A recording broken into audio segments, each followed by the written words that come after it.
Hello dear friend, Thakur coaching class में आप सभी का स्वागत है। डियर फ्रेंड, आज हम Maharashtra state board class 5th subject history का चैप्टर नंबर 6 का लेक्चर नंबर आज हम सेकेंड अटेंड करने जा रहे हैं। इस चैप्टर नंबर 6 के लेक्चर नंबर सेकेंड में फ्रेंड हम जो चैप्टर नंबर 6 के जो पर्टिकुलर पॉइंट है ना फ्रेंड आगे के, उसको आज हम कवर करेंगे और सीख के लेने वाले हैं फ्रेंड। अब देर ना करते हुए मैं लेक्चर को स्टार्ट करना चाहूँगा। अपन मोस्ट इंपॉर्टेंट बात फ्रेंड, जब मैं ये लेक्चर सिखाना या टीच करना आपको स्टार्ट करूँ, तब आप अपने क्लास की टेक्स्ट बुक आप अपने साथ में रखें ताकि आपको बेटर अंडरस्टैंड हो और जो भी मैं कंसेप्ट ऑफ नॉलेज आपको जो दे रहा हूँ तो वो आपको बेटर समझ में आए, अच्छे से समझ में आए। इसलिए अपनी क्लास की टेक्स्ट बुक भी आप अपने साथ में रखें और उसके साथ ही साथ आप अपनी क्लास की हिस्ट्री सब्जेक्ट की नोटबुक भी आप अपने पास रखें ताकि जो मैं आपको सिखा रहा हूँ या कुछ ऐसे पॉइंट है जो डिफ़िकल्ट है या आपको सीखने में या समझने में दिक्कत हो रही तो आप अपने नोटबुक में रिकॉर्ड भी कर सकते हैं। अब देखिए फ्रेंड, चैप्टर नंबर 6 का point number 6.2 stone age tool. अब देखिए जो स्टोन एज के जो टूल थे वो किस तरह से थे, उन्हें कितनी कैटेगराइज में डिवाइड किया गया है और इसे स्टोन एज क्यों कहा जाता था, ये हम आज के लेक्चर में समझ के लेने वाले हैं। देखिए, the period from which a mainly stone tools are found is called the stone age. The stone age is divide into the 3 period on the basis of shape and the type of tools. अब देखिए friend, इसे stone age क्यों कहा जाता है, ये पहली बात या ये आप क्लियर करके लिए, क्योंकि इस टाइम पे लार्ज नंबर ऑफ वेपन हमें जो मिले हैं वो किसके मिले हैं, पत्थर के बने हुए मिले हुए हैं या पत्थर से बनाए हुए मिले हुए या पत्थर के ही मिले हुए हैं। तो इसीलिए इसे स्टोन एज कहा जाता है या स्टोन एज टूल कहा जाता है, क्योंकि मेनली दैट टाइम जो ह्यूमंस थे या वो टाइम पे जो ह्यूमंस खुद को जो डेवलप कर रहे थे तो उन्होंने खास करके पत्थर के या स्टोन के बने हुए हथियार यूज़ करते थे, ऐसा कहा जाता है। और जो ये स्टोन एज है ना फ्रेंड, इसको 3 कैटेगराइज में डिवाइड किया जाता है या इनको 3 कैटेगराई में बांटा जाता है, ये हमारे लिए ज़रूरी है। ठीक है फ्रेंड, अब वो कौन सी कैटेगराइज है क्या नहीं ये हम यहाँ पे देख कर लेंगे। ठीक है फ्रेंड, देखिए, ओल्ड स्टोन एज एंड और palaeolithic age. Palaeo means old, lithos means stone. अब पूरा पाषाण युग कहा जाएगा इसे, या ओल्ड मतलब कि जो पत्थर से बने हुए हथियारों की जो सबसे पुरानी एज कहे जाएंगे। या ऐसे देखिए फ्रेंड, मिडल स्टोन एज और मीसोलिथिक एज कहा जाता है, या मीसो मीन्स मिडल। अब ये जो हथियार थे ज़्यादा पुराने भी नहीं थे और ज़्यादा न्यू भी नहीं थे, एक मिडल टाइम पे थे जो वेपन्स मिले थे, तो इसे मीसोलिथिक या मिडल स्टोन एज कहा जाता है फ्रेंड। इस तरह से ये कैटेगराइज में डिवाइड किया जाता है। और न्यू स्टोन एज या neolithic age, neo means new, ठीक है। इस तरह से ये 3 कैटेगराइज में डिवाइड किया जाता है कैटेगराइजेशंस को। ओल्ड स्टोन एज, अब देखिए ओल्ड स्टोन एज जिसको हम पैलियोलिथिक एज कहा जाता है या टाइम कहा जाता है जिसे, या पूरा पाषाण युग भी कहा जाता है, बहुत ही पुराना टाइम जो पत्थर के बनाए हुए हथियार। अब देखिए फ्रेंड, ये जो टाइम है था ह्यूमंस का, इस टाइम पे ह्यूमंस ने स्टोन के या पत्थरों के जो हथियार या वेपन इनको बनाना स्टार्ट किया था। और वो किस तरह से बनाते थे हम इसको समझ के लेंगे। Homo habilis and homo erectus who belong to the old stone age both made their tools using the percussion technique. This technique involves beating or striking one large pebble against another to obtain stone flux. अब देखिए friend, ये जो old stone as है ये किससे belong करती है, पहले तो होमो हैबिलिस और होमो इरेक्टस। ये टाइम के जो हथियार या वेपन्स बनाए गए परसिक्यूशंस टेक्निक से बनाए गए, या फिर कह सकते हम स्ट्राइकिंग ऑन लार्ज पीपल। ये दो टेक्निक का यूज़ करके वो टाइम के वेपन्स बनाए गए। मतलब कि क्या किया जाता था फ्रेंड, इन शॉर्टली अगर से हमें अंडरस्टैंड करना है तो यहाँ पे एक बड़े स्टोन को छोटे स्टोन पे रब किया जाता था या उस पर स्ट्राइकिंग की जाती थी, मतलब कि अटैक किया जाता था और उसको शेप देने की कोशिश, ट्राई टू अ शेप, मतलब कि उन्हें शेप देने की कोशिश की जाती थी और इस तरह से वेपन्स बनाए जाते थे। और मोस्ट इम्पॉर्टेंट फ्रेंड, इस तरह के वेपन्स कौन बनाते थे? होमो हैबिलिस और होमो इरेक्टस, ये दो तरह की स्पीशीज या दो तरह की ह्यूमंस इस तरह के हथियार या वेपन्स बनाते थे, ये हम कह सकते हैं। अब हम आगे बढ़ते हैं। The first tool made in the old stone age with this technique where crude only one side of this tool had a sharp edge. Such a tools are now as a chopper. They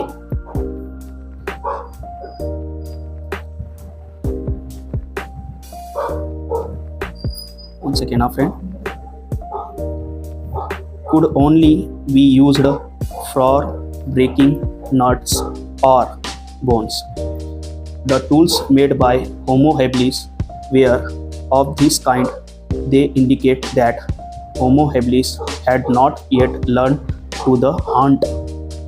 Flux of the stone would be produced while shaping these tools. He used flux for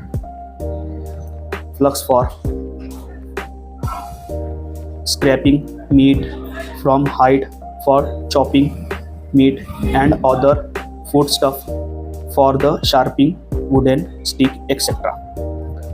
अब देखिए friend, ये जो होमो habilis ने जो जिस तरह के हथियार बनाए थे वो ना तो प्रॉपर शेप में थे और ना ही प्रॉपर यूज़ हुए वैसे, मतलब कि टोटल एज ए हम कह सकते हैं कि एक वेपन्स की तरह वो यूज़ करे वैसे नहीं थे।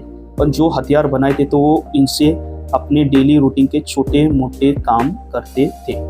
जैसे कि अब ये जो कह सकते हैं ना, अगर से उन्होंने इस पर्टिकुलरली कोई एनिमल्स का वगैरह ये किया है, डेड बॉडी है, तो उसको कट करना या उसके मीट को कट करने के लिए या छोटे मोटे उनके जो अनाज के वगैरह जो फूड ग्रेन्स के जो दाने रहते हैं उनको वो तोड़ने करने या फोड़ने के लिए या कट करने के लिए इस तरह के वेपन्स का यूज़ वो करते थे। पर प्रॉपरली देखा जाए तो इस तरह के जो वेपन्स है ना फ्रेंड, ये वेपन से हम कह सकते हैं कि उस टाइम के जो होमो हैबिलिस जो स्पेशीज थी वो यहाँ पे ये स्टेज तक या ये एज तक प्रॉपर शिकार करना या हंट करना नहीं सीखे, हम ये कह सकते हैं। अब इन्हों ये जो वेपन है या ये स्टोन एज की जो पत्थर के जो इन्होंने वेपन्स बनाए, अब इसको अपने डेली रूटीन के जो छोटे मोटे काम्स रहते थे या वर्क रहते थे इसको यूज़ कर सकते थे, उससे ज़्यादा इनका यूज़ वो नहीं लेते थे। इन शॉर्टली कहे तो ये वेपन से वो शिकार नहीं करते, ये हम देख सकते हैं या पता हमें चलता है उनके आकार और शेप की वजह से। ठीक है friend, tools now see friend, tools like the hand axe and cleaver made by Homo erectus are the more proportionate the symmetrical than the chopper made by Homo habilis. Proportionate and symmetrical tools has to be mainly visualized first. Only then it is possible to make it. Homo erectus could maintainly visualize his tools even before he actually shaped them. To be obtained stone flux, he used things like a altar and antlers as hammer. He further shaped edges tools flux by scraping smaller pieces to make sharp with the very sharp edges. It means that Homo erectus was using different tools for the different task according to the demand of the task. ठीक है friend, अब देखिए friend, जो particular मैंने यहाँ पे आपके सामने जो सेंटेंस पढ़ा या पैराग्राफ जो पढ़ा हूँ उसके बारे में मैं आपको एक्सप्लेन करके बताना चाहूँगा कि एक्चुअल में इसमें लिखा क्या हुआ है और हमें हमारे एग्जाम पॉइंट ऑफ व्यू से और हमारे समझने के लिए ज़रूरी क्या क्या है। अब देखिए फ्रेंड, मोस्ट इंपॉर्टेंट यहाँ पे कह रहा है कि अब इसमें सबसे उम्दा जो काम किया गया हाथ से बने वाली जो कुल्हाड़ी थी, हैंडमेड एक्स जिसे कहा जाता है, वो बनाया। ये सबसे बड़ा उदाहरण या वो टाइम पे जो बनाए वाला कारीगरी, एक स्किल का कारीगरी या तारीफ कहा जाएगा तो जो हाथ से बनने वाली हैंडमेड एक्स जो थी ना फ्रेंड, या कुल्हाड़ी, ये सबसे बड़ा उदाहरण कहा जाता है होमो इरेक्टर्स का। अब ये होमो इरेक्टर का सबसे बड़ा उदाहरण कहा जाता है फ्रेंड, होमो इरेक्टर का सबसे अच्छा उदाहरण कहा जाता है। क्यों फ्रेंड? क्योंकि जब इसको बनाने के लिए होमो इरेक्टर्स क्या करते थे, पत्थर पे पत्थर रब तो करते थे फ्रेंड, पर पहले जिस तरह से वेपन्स उसको बनाने हैं, वो वेपन्स का पहले वो क्या करते थे, माइंड में अपने इमेजिनेशन करना या इमेजिन करना फ्रेंड। फिर उसके बाद में उसको प्रॉपर एक फर्शी को रफ करके या अपट के फिर बनाना धीरे धीरे स्टार्ट करना। मोस्ट इम्पॉर्टेंट फ्रेंड, इस तरह की जो हैंडमेड एक्स है, इसको बनाने के लिए फर्स्ट ऑफ ऑल जो होमो इरेक्टर्स या होमो एबलिस जो ह्यूमंस थे, इन्हों पहले फर्स्ट ऑफ ऑल क्या करना, इमेजिन करने के बाद में दो पत्थर पे पत्थर लेकर रफ करके इसको धीरे धीरे बनाना और मेक करना स्टार्ट करना। ये हमारे लिए यहाँ पे बहुत ही इंपॉर्टेंट है फ्रेंड। फिर उसके बाद में उसको अलग अलग तरह का प्रॉपर आकार दिया जाता था या शेप दिया जाता था। अब ये जो देख रहे हैं ना फ्रेंड, हम हैंडमेड्स जो एग्स बनाने के लिए होमो इरेक्टर्स, ये होमो इरेक्टर जो है तो फ्रेंड पहले तो फर्स्ट ऑफ ऑल मन में क्या करते थे, उसका विजुअलाइज करते थे किस तरह से प्रॉपर शेप में हमें कोई एक प्रॉपर वेपन बनाना है, जैसे कि हैंडमेड एक्स।